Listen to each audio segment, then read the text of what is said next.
गुरु बृहस्पति भगवान की जय। गुरुवार व्रत करने से बृहस्पति देवता प्रसन्न होते हैं। यह व्रत अत्यंत फलदायी है। अग्नि पुराण के अनुसार अनुराधा नक्षत्र युक्त गुरुवार से आरंभ करके 7 गुरुवार व्रत करने से बृहस्पति ग्रह की प्रत्येक पीड़ा से साधक को मुक्ति प्राप्त होती है। ओम नमः शिवाय। जय श्री कृष्णा। आप सभी का सनातन धर्मसार चैनल पर बहुत बहुत स्वागत है। मित्रों, बृहस्पतिवार का दिन भगवान विष्णु को समर्पित होता है। कहते हैं कि जो कोई व्यक्ति हर गुरुवार भगवान विष्णु की पूजा अर्चना करता है, गुरुवार का व्रत रखता है और इस दिन गुरु बृहस्पति की व्रत कथा सुनता है, गुरु बृहस्पति और भगवान विष्णु की कृपा से उसकी सभी परेशानियां समाप्त होती हैं। लेकिन गुरुवार की व्रत कथा और पूजा के कुछ नियम हैं जिनका बड़ी ही सावधानी से पालन करना चाहिए। आज की वीडियो में हम जानेंगे गुरुवार व्रत से जुड़े कुछ विशेष नियमों की जानकारी और साथ में सुनेंगे गुरुवार की अत्यंत ही पौराणिक और पावन कथा। मित्रों, गुरुवार व्रत पूजा कथा में कई ऐसी बातें या नियम बताए गए हैं जिन्हें साधक को ध्यान पूर्वक अपनाना चाहिए, वरना उसके द्वारा किया गया गुरुवार व्रत पूर्णतः निष्फल होता है। कहते हैं, जो व्यक्ति श्रद्धा भाव से गुरुवार के दिन भगवान विष्णु की पूजा करता है और गुरुवार व्रत करता है, साथ में इस दिन गुरु बृहस्पति की कथा सुनता और अपने परिवारजनों को सुनाता है, उसकी गरीबी और कष्ट को भगवान विष्णु स्वयं दूर करते हैं। जीवन में सुख समृद्धि के लिए गुरुवार के दिन आप भी इस गुरुवार व्रत कथा को अवश्य सुने और अपने संपूर्ण परिवार को सुनाएं। इससे आपको विशेष लाभ की प्राप्ति होगी। मित्रों, गुरुवार के दिन पूजा करने से पहले, गुरु बृहस्पति की व्रत कथा सुनने से पहले गुरुवार के कुछ विशेष नियमों का पालन भी अवश्य करना चाहिए। ऐसी मान्यता है कि इस व्रत को करने से समस्त इच्छाएं पूर्ण होती हैं और बृहस्पति महाराज प्रसन्न होते हैं। धन, विद्या, पुत्र तथा किसी भी मनोवांछित फल की प्राप्ति के लिए यह व्रत सर्वोत्तम माना गया है। इस व्रत को करने से परिवार में सुख और शांति बनी रहती है। इसलिए यह व्रत सभी व्रतों में सर्वश्रेष्ठ और अति फलदायक है। इस व्रत में केले की जड़ में पूजन करें। कथा और पूजन के समय मन, कर्म और वचन से शुद्ध होकर मनोकामना पूर्ति के लिए बृहस्पति देव से प्रार्थना करें। दिन में एक समय ही भोजन करें। भोजन चने की दाल आदि का करें। नमक इस दिन ना खाएं। पीले वस्त्र धारण करें। पीले फूलों का ही प्रयोग करें। पीले चंदन को श्रीहरि विष्णु को अर्पित करें। पूजन के बाद भगवान बृहस्पति की कथा अवश्य सुने। बृहस्पतिवार के दिन सूर्योदय से आप पहले उठ जाएं और नित्य कर्म से निवृत्त होकर पीले वस्त्र धारण करें। इसके बाद पूरे घर में गंगा जल को छिड़के और घर को शुद्ध करें। इसके बाद पूजा घर में श्रीहरि विष्णु की मूर्ति या चित्र को स्थापित करें। फिर पीले रंग के गंध, पुष्प और अक्षत चढ़ाएं। इसके बाद गुरु बृहस्पति के लिए चना, गुड़ और मुनक्का का भोग अर्पित करें और विधि विधान से श्रीहरि विष्णु की पूजा प्रारंभ करें। इसके बाद एक विशेष मंत्र का जाप करके अपनी पूजा को प्रारंभ करें।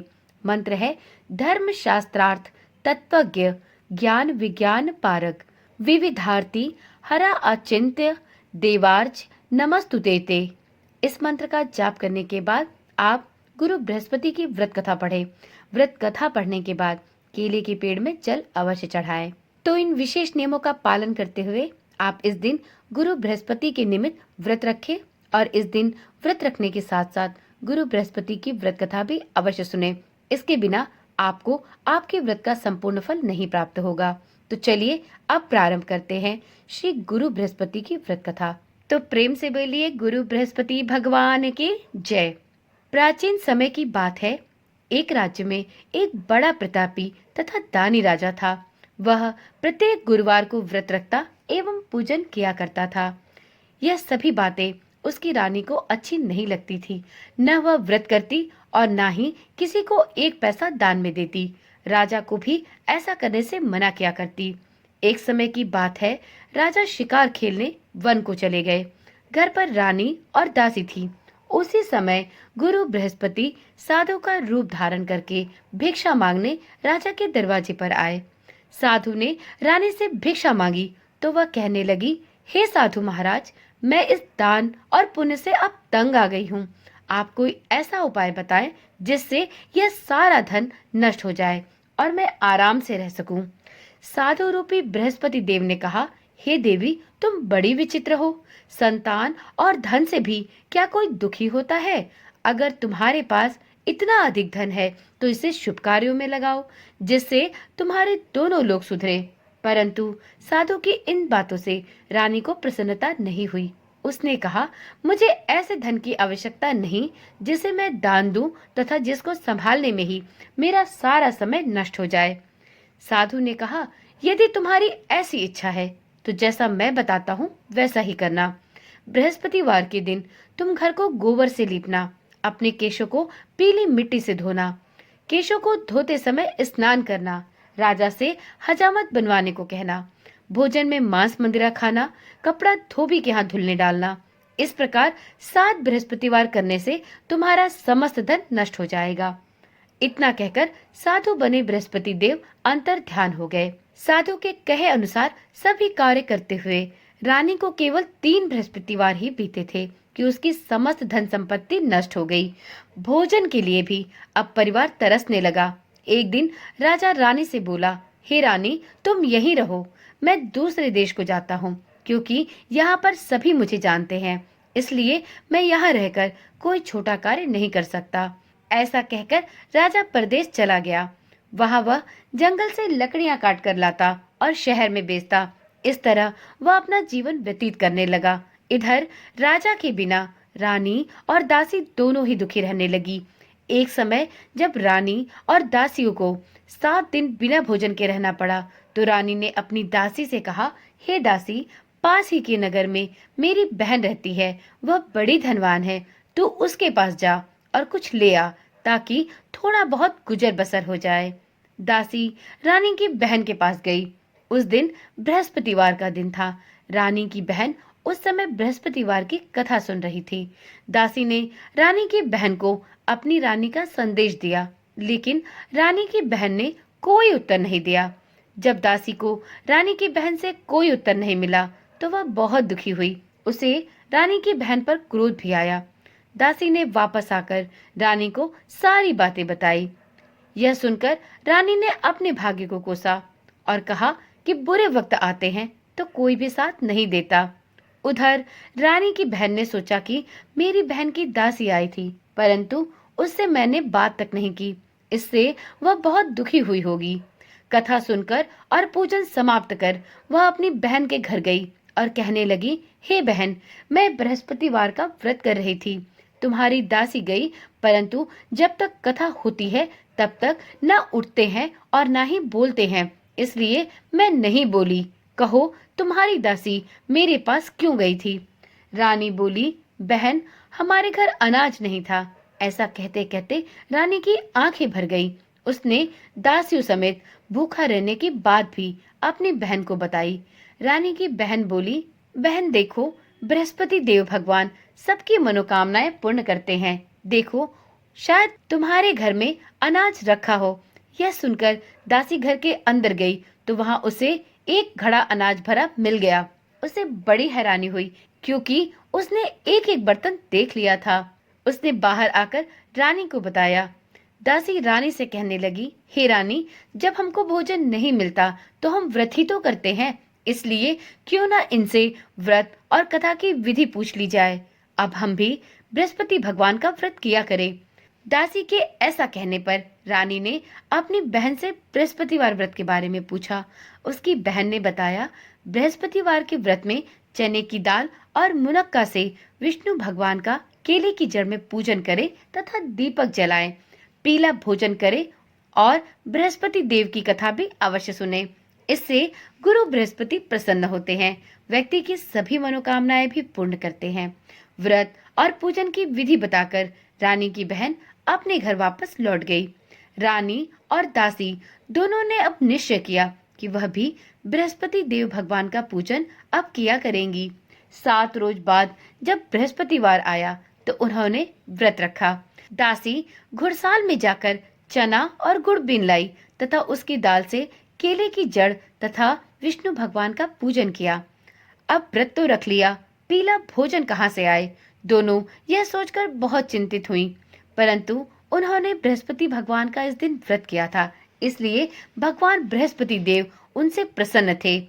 एक साधारण व्यक्ति के रूप में वे 2 थालों में सुंदर पीला भोजन लेकर आए और दासी को देकर बोले, हे दासी, यह भोजन तुम्हारे लिए और तुम्हारी रानी के लिए है, इसे तुम दोनों ग्रहण करना। दासी भोजन पाकर बहुत प्रसन्न हुई। उसने रानी को आकर सारी बात बताई। उसके बाद से वे प्रत्येक बृहस्पतिवार को गुरु भगवान का व्रत और पूजन करने लगी। बृहस्पति भगवान की कृपा से उनके पास धन धान्य परिपूर्ण हो गया, परंतु रानी फिर पहले की तरह ही आलस्य करने लगी। तब दासी ने रानी से कहा, देखो रानी, तुम पहले भी इसी प्रकार आलस्य करती थी, तुम्हें धन रखने में कष्ट होता था, इस कारण सभी धन नष्ट हो गया। अब गुरु भगवान की कृपा से धन वापस मिला है तो तुम्हें फिर आलस्य होता है। बड़ी मुसीबतों के बाद हमने यह धन पाया है, इसलिए हमें दान पुण्य करना चाहिए। अब तुम भूखे मनुष्यों को भोजन कराओ, प्याऊ लगवाओ, ब्राह्मणों को दान दक्षिणा दो, कुआं, तालाब, बावड़ी इत्यादि का निर्माण कराओ, मंदिर, पाठशाला इत्यादि बनवाकर ज्ञान दान दो, कुंवारी कन्याओं का विवाह करवाओ, अर्थात धन को शुभ कार्यों में खर्च करो, जिससे तुम्हारे साथ साथ तुम्हारे कुल का नाम भी सार्थक हो और तुम्हारा यश बढ़े तथा स्वर्ग की प्राप्ति हो और इससे तुम्हारे पितर भी प्रसन्न हों। दासी की बात मानकर रानी अब से शुभ कार्य करने लगी। उसका यश संपूर्ण समाज में फैलने लगा। एक दिन रानी और दासी आपस में विचार करने लगी कि न जाने राजा किस दशा में होंगे, उनकी कोई खोज खबर भी नहीं है। उन्होंने श्रद्धा पूर्वक गुरु बृहस्पति भगवान से प्रार्थना की कि राजा जहाँ कहीं भी हो, शीघ्र अब वापस आ जाएं। उधर राजा परदेश में बहुत दुखी रहने लगा। वह प्रतिदिन जंगल से लकड़ियां बीन कर लाता और उसे शहर में बेचकर अपने दुखी जीवन को बड़ी कठिनता से व्यतीत करता। एक दिन दुखी होकर अपनी पुरानी बातों को याद करके वह रोने लगा और उदास हो गया। उसी समय राजा के पास बृहस्पति देव एक साधु के वेश में आकर बोले, हे लकड़हारे, तुम इस सुनसान जंगल में किस चिंता में बैठे हो, मुझे बतलाओ। यह सुनकर राजा के नेत्रों में जल भर आया। साधु की वंदना कर राजा ने अपनी संपूर्ण कहानी साधु को सुनाई। महात्मा दयालु होते हैं। वह राजा से बोले, हे राजा, तुम्हारी पत्नी ने बृहस्पति देव के प्रति अपराध किया था, जिसके कारण तुम्हारी यह दशा हुई। अब तुम चिंता न करो, भगवान तुम्हें पहले से अधिक धन देंगे। देखो, तुम्हारी पत्नी ने बृहस्पतिवार का व्रत प्रारंभ कर दिया है। अब तुम भी बृहस्पतिवार का व्रत करके चने की दाल एवं गुड़ जल के लोटे में डालकर केले का पूजन करो, फिर कथा कहो या सुनो। भगवान बृहस्पति तुम्हारी सभी मनोकामनाओं को पूर्ण करेंगे। साधु की बात सुनकर राजा बोला, हे प्रभु, लकड़ियां बेचकर इतना पैसा नहीं मिलता जिससे भोजन के उपरांत मैं कुछ बचा सकूं। मैंने रात्रि में अपनी रानी को बहुत व्याकुल देखा है। मेरे पास कोई ऐसा साधन नहीं है जिससे मैं उसका समाचार जान सकूं। फिर मैं कौन सी कहानी कहूं, यह भी मुझको नहीं ज्ञात है। साधु ने कहा, हे राजन, मन में बृहस्पति भगवान के पूजन व्रत का निश्चय करो। वे स्वयं तुम्हारे लिए कोई न कोई मार्ग अवश्य बना देंगे। बृहस्पतिवार के दिन तुम रोजाना की तरह लकड़ियां लेकर शहर में जाना। तुम्हें रोज से दुगना धन मिलेगा, जिससे तुम भली भांति भोजन कर लोगे तथा बृहस्पति देव की पूजा का सामान भी आ जाएगा। जो तुमने बृहस्पतिवार की कहानी के बारे में पूछा है, वह इस प्रकार है। प्राचीन काल में एक बहुत ही निर्धन ब्राह्मण था। उसके कोई संतान नहीं थी। वह नित्य पूजा पाठ करता, परंतु उसकी स्त्री न तो स्नान करती और न ही किसी देवी देवता का पूजन करती। इस कारण ब्राह्मण देवता अत्यंत दुखी रहते थे। भगवान की कृपा से ब्राह्मण के यहाँ एक कन्या उत्पन्न हुई।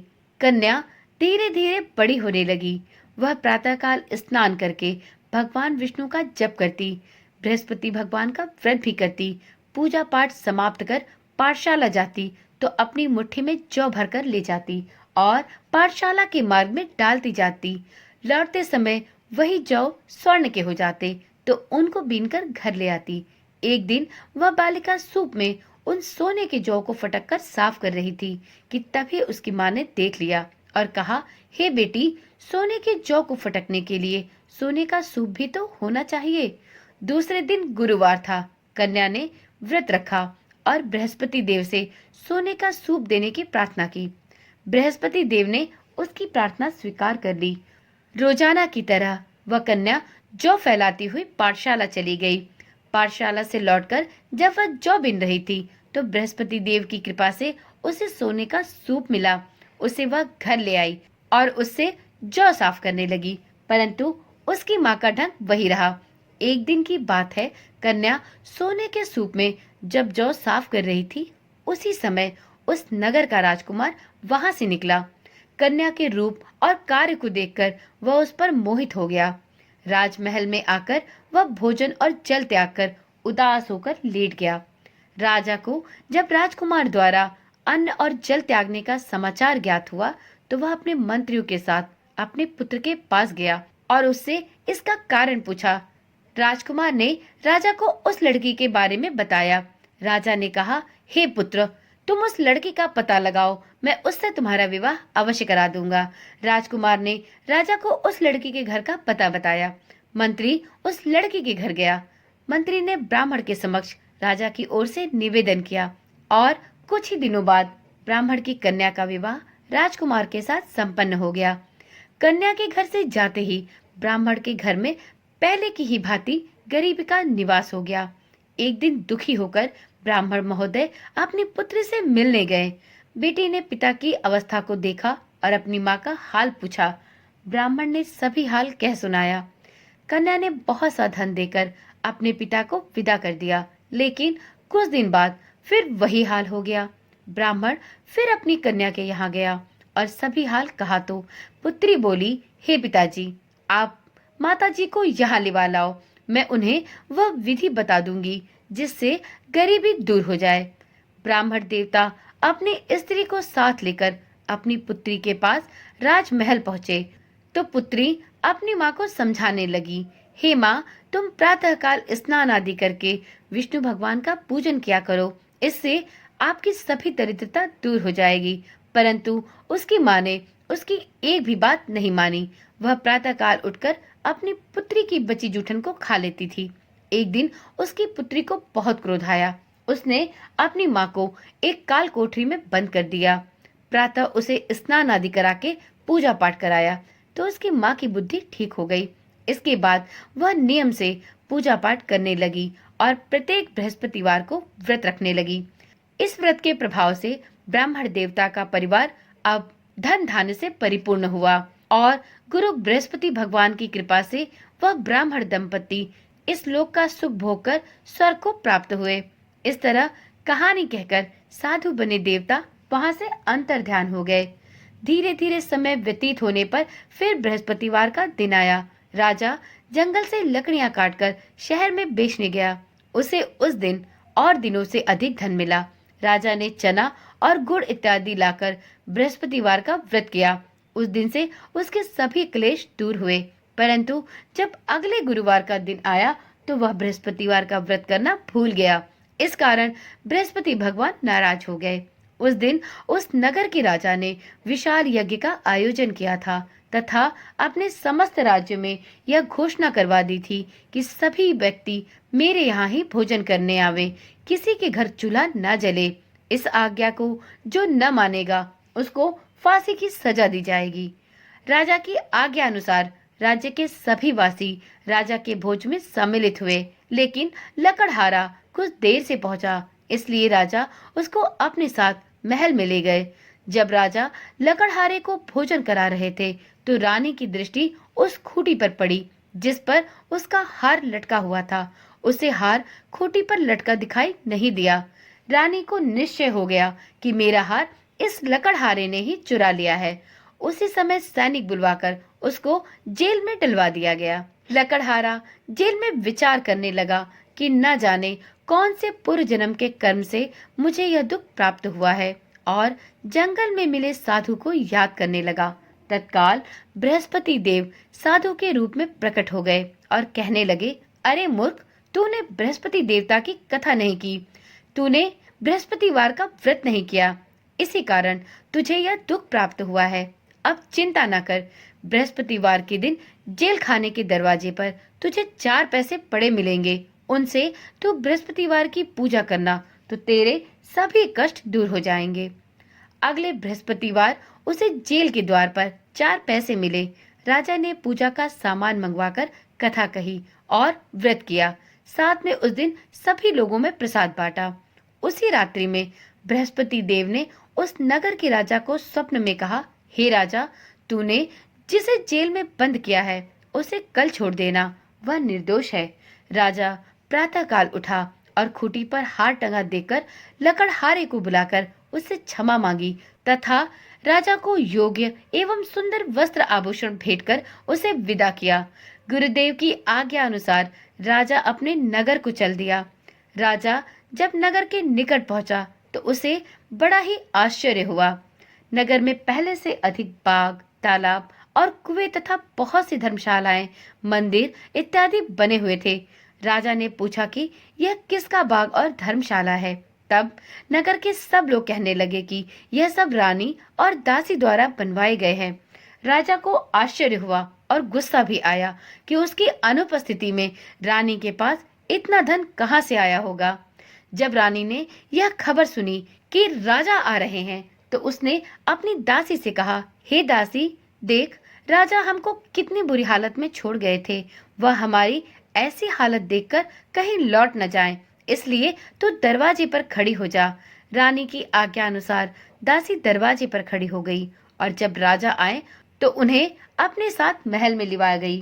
तब राजा ने क्रोध करके अपनी तलवार निकाली और पूछने लगा, बताओ, यह धन तुम्हें कैसे प्राप्त हुआ। तब रानी ने सारी कथा कह सुनाई। राजा ने निश्चय किया कि मैं रोजाना दिन में 3 बार कहानी कहा करूंगा और रोज व्रत किया करूंगा। अब हर समय राजा के दुपट्टे में चने की दाल बंधी रहती थी तथा दिन में 3 बार वह कथा किया करता। एक रोज राजा ने विचार किया कि चलो अपनी बहन के यहाँ हो आऊं। इस तरह का निश्चय कर राजा घोड़े पर सवार होकर अपनी बहन के यहाँ चल दिया। मार्ग में उसने देखा कि कुछ आदमी एक मुर्दे को लिए जा रहे थे। उन्हें रोककर राजा कहने लगा, अरे भाइयों, मेरी बृहस्पतिवार की कथा सुन लो। वह बोले, लो, हमारा तो आदमी मर गया है, इसको अपनी कथा की पड़ी है। परंतु उनमें से कुछ आदमी बोले, अच्छा कहो, हम तुम्हारी कथा भी सुनेंगे। राजा ने दाल निकाली और कथा कहनी प्रारंभ कर दी। जब कथा आधी हुई तो मुर्दा हिलने लगा और जब कथा समाप्त हुई तो राम राम कह के वह मुर्दा खड़ा हो गया। राजा आगे बढ़ा। उसे चलते चलते अब शाम हो गई। आगे मार्ग में उसे एक किसान खेत में हल चलाता मिला। राजा ने उससे भी कथा सुनने का आग्रह किया, लेकिन वह नहीं माना। राजा आगे चल पड़ा। राजा के हटते ही उस किसान का बैल पछाड़ खाकर गिर गया और किसान के पेट में बहुत जोरों का दर्द उठने लगा। उसी समय किसान की माँ रोटी लेकर आई। उसने जब देखा तो अपने पुत्र से सब हाल पूछा। बेटे ने सभी हाल अपनी माँ को कह सुनाया। बुढ़िया दौड़ी दौड़ी उस घुड़सवार के पास पहुंची और उससे बोली, मैं तेरी कथा सुनूंगी, तू अपनी कथा मेरे खेत पर ही चलकर कहना। राजा ने लौटकर बुढ़िया के खेत पर जाकर कथा कही, जिसके सुनते ही बैल खड़े हो गए तथा किसान के पेट का दर्द भी बंद हो गया। राजा अब अपनी बहन के घर पहुंच गया। बहन ने भाई की खूब मेहमानी की। दूसरे रोज प्रातःकाल जब राजा जगा तो वह देखने लगा कि यहाँ सब लोग भोजन कर रहे हैं। राजा ने अपनी बहन से जब पूछा, क्या ऐसा कोई मनुष्य है जिसने अब तक भोजन ना किया हो, जो मेरी बृहस्पतिवार की कथा सुन ले। बहन बोली, हे भैया, यह देश ऐसा ही है। यहाँ लोग पहले भोजन करते हैं, बाद में कोई अन्य कार्य करते हैं। फिर वह एक कुम्हार के घर गई, जिसका लड़का बीमार था। उसे मालूम हुआ कि उसके यहाँ 3 दिन से किसी ने भी भोजन नहीं किया है। रानी ने अपने भाई की कथा सुनने के लिए उस कुम्हार से कहा। वह तैयार हो गया। राजा ने जाकर बृहस्पतिवार की कथा उस कुम्हार के घर कही, जिसको सुनकर अब उसका लड़का ठीक हो गया। अब तो राजा की प्रशंसा चारों तरफ होने लगी। एक दिन राजा ने अपनी बहन से कहा, बहन, अब मैं अपने घर जाऊंगा, तुम भी तैयार हो जाओ। राजा की बहन ने अपनी सास से अपने भाई के साथ जाने की आज्ञा मांगी। सास बोली, हाँ चली जा, मगर अपने लड़कों को मत ले जाना, क्योंकि तेरे भाई के कोई संतान नहीं होती। बहन ने अपने भाई से कहा, भैया मैं तो चलूंगी, मगर कोई बालक नहीं जाएगा। भाई ने कहा, जब बच्चे ही नहीं जाएंगे तो तू जाकर क्या करेगी। अपनी बहन को भी छोड़कर दुखी मन से राजा अपने नगर को लौट आया। राजा ने अपनी रानी से सारी कथा बताई और बिना भोजन किए उदास मन से शैया पर लेट गया। रानी बोली, हे प्रभु, बृहस्पति देव ने हमें सब कुछ दिया है, वह हमें संतान भी अवश्य देंगे। उसी रात बृहस्पति देव ने राजा को स्वप्न में कहा, हे राजन, उठ, सभी सोच त्याग दे, तेरी रानी गर्भवती है। राजा को यह जानकर अत्यंत प्रसन्नता हुई। 9वें महीने रानी के गर्भ से एक सुंदर पुत्र पैदा हुआ। तब राजा बोला, हे रानी, स्त्री बिना भोजन के रह सकती है, परंतु बिना कहे नहीं रह सकती। जब मेरी बहन आए तो तुम उससे कुछ मत कहना। रानी ने हाँ कर दी। जब राजा की बहन ने यह शुभ समाचार सुना तो वह बहुत प्रसन्न हुई और बधाई लेकर अपने भाई के यहाँ आई। रानी ने तब उसे आने का उलाहना दिया और बोली, घोड़ी चढ़ी नहीं आई, गधे चढ़ी आ गई।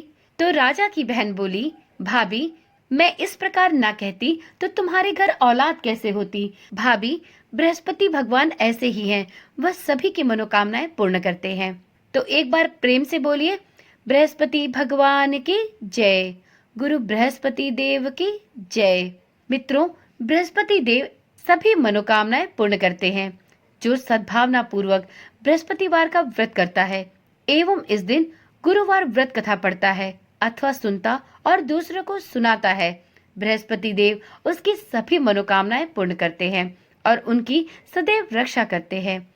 जो संसार में सद्भावना से गुरुदेव का पूजन एवं व्रत सच्चे हृदय से करते हैं, उनकी सभी मनोकामनाएं वैसे ही पूर्ण होती हैं जैसी सच्ची भावना से रानी और राजा ने बृहस्पति देव की कथा का गुणगान किया, उनका व्रत और पूजन किया, तो उनकी सभी इच्छाएं गुरु बृहस्पति देव ने पूर्ण की।